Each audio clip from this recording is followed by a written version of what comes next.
Care front पर काम जारी है। खुशी की बात है कि मैं 10 वेंटिलेटर्स के पहले लॉट की डिलीवरी कर पाया हूं। मेरे डोनेशन से जू के एक स्कूल में 25 बिस्तर वाला केयर सेंटर तैयार हो चुका है। मैंने जो 50 ऑक्सीजन कंसंट्रेटर पोलैंड से मंगाए हैं वो सुबह 6 बजे तक दिल्ली पहुंच जाएंगे।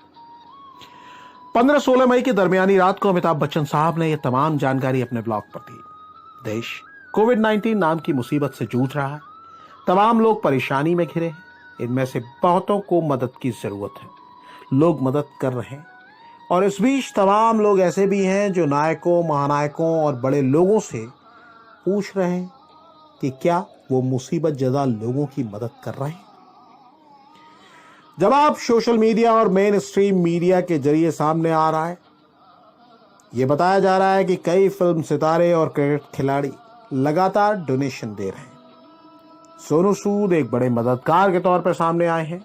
अक्षय कुमार, सलमान खान, अजय देवगन, शिल्पा शेट्टी और प्रियंका चोपड़ा समेत कई सितारों ने अपनी जेब से या किसी चैरिटी के साथ मिलकर लोगों को मदद मुहैया कराई है। पिछले साल भी सचिन तेंदुलकर समेत कई नामचीन हस्तियों ने पीएम केयर्स और दूसरे फंड में डोनेशन दिया था। दान की परंपरा हिंदुस्तान में पुरानी है। कर्ण जैसे दानवीरों की यश गाथा आज भी सुनाई जाती है। भामा शाह को भी बहुत आदर के साथ याद किया जाता है। वृक्ष कबहु न फल भखें, नदी न संचय नीर, परमारथ के कारणे साधु रखा शरीर। पेड़ अपने फल नहीं खाते, नदी अपना पानी जमा करके नहीं रखती, और इसी तरह सज्जन और परोपकारी लोग भी दूसरों की भलाई में लगे रहते हैं। भला करने वाले भला करते हैं और सवाल उठाने वाले सवाल करते रहते हैं। उनके निशाने पर अमूमन चर्चित हस्तियां ज्यादा होती हैं।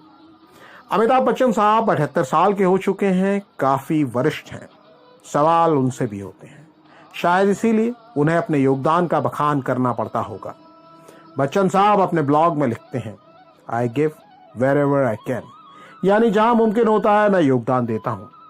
मैं कैंपेन या दान लेकर धन नहीं जमा करता हूं। किसी से पैसे मांगने में मुझे संकोच होता है। मैं मांगता नहीं, मैं देता हूं।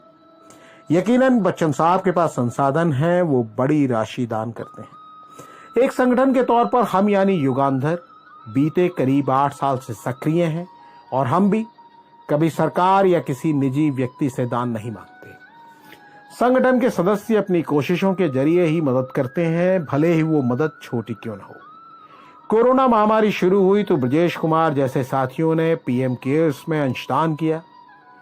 दूसरे कई साथी भी ऐसा करना चाहते थे, लेकिन फिर महामंत्री महेंद्र सिंह जी की सलाह पर फैसला किया गया कि हम अपने आसपास के लोगों को सीधी मदद करें तो ज्यादा बेहतर होगा।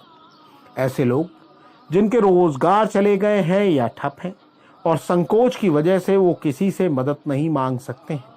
हमें जानकारी हो तो हमें उनकी मदद करनी चाहिए, चाहे वो हमारे दोस्त हों, पड़ोसी हों या फिर रिश्तेदार हों। वही कोशिश शुरू हुई, बिना बोले चुपचाप मदद।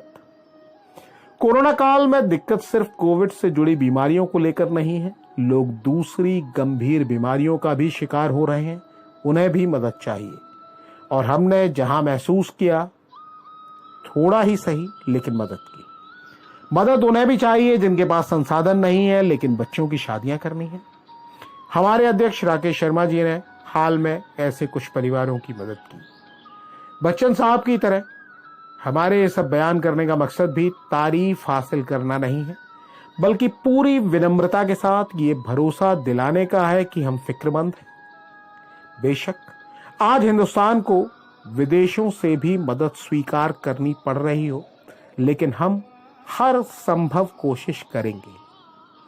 भगवान युगांधर श्री कृष्ण से प्रार्थना करेंगे कि हम सब, हमारा समाज और हमारा देश फिर से उस स्थिति में आ जाए जहां बच्चन साहब की तरह हम फिर से कह सकें, हम मदद मांगते नहीं बल्कि मदद देते हैं।